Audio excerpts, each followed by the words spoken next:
আসসালামু আলাইকুম। আমরা সকলেই চাই আমাদের সন্তান সুশিক্ষায় শিক্ষিত হোক। আর সেই সুশিক্ষায় শিক্ষিত বলতে আমরা অনেক গার্জিয়ানই ইহকাল এবং পরকাল ২ শিক্ষায় শিক্ষিতটাকেই বুঝি।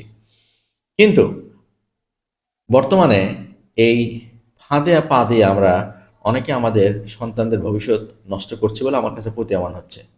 বর্তমানে অলিতে গলিতে গড়ে উঠছে ক্যাডেট মাদ্রাসা, ইন্টারন্যাশনাল মাদ্রাসা, ক্যাডেট ইন্টারন্যাশনাল মাদ্রাসা ইত্যাদি ইত্যাদি নামে মাদ্রাসাগুলো গড়ে উঠছে।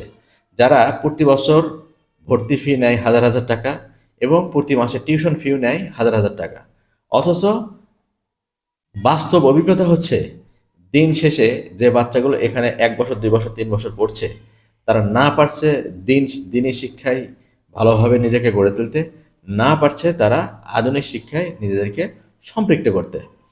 তারা যারা হিফজ বিভাগে ভর্তি হচ্ছে, তারা দেখা যাচ্ছে যে ২-৩ বছর পড়ার পরে পূর্ণ হিফজও হতে পারছে না, মানে পূর্ণ কোরআনটা হিফজ করতে পারছে না। আবার যে মডার্ন শিক্ষা, ইংরেজি, বাংলা, অঙ্ক, সেগুলোতেও তারা অত্যন্ত দুর্বল হয়ে যাচ্ছে। ফলে কি হচ্ছে, এই ছাত্রগুলো যখন ওই প্রতিষ্ঠান থেকে বাইরে বের হয়ে আসছে, তারা বাহিরের সাধারণ ছাত্রদের সাথে কম্পিটিশন করতে পারছে না। সুতরাং এই প্রতিষ্ঠানগুলোর জোচ্চুরি বলেন বা প্রতারণা বলেন, এগুলো সরকারের নিয়ন্ত্রণে আনা উচিত এবং এগুলো কন্ট্রোল করা উচিত।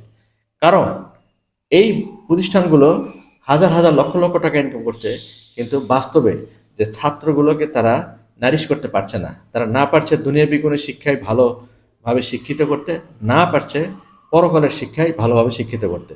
সুতরাং আমরা যারা সচেতন গার্জিয়ান, তারা এই প্রতিষ্ঠানগুলোতে দেওয়ার আগে অবশ্যই আপনি সতর্ক থাকবেন।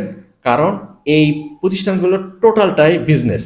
এখানে কেউ আন্তরিকভাবে ওইভাবে পড়ায় না এবং যে টিচারগুলোকে রাখা হয়, তারাও তাদের বেতন কম থাকার কারণে তারাও আন্তরিকভাবে ছাত্রদের প্রতি গুরুত্ব দিতে পারেন না।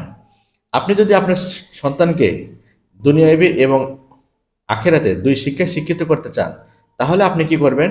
আপনি দুনিয়াবী শিক্ষাটাকে জন্য ভালো একটা স্কুলে দেন এবং কিছু না পারলে সরকারি প্রাইমারি স্কুলে ভালো পড়াশোনা হয়।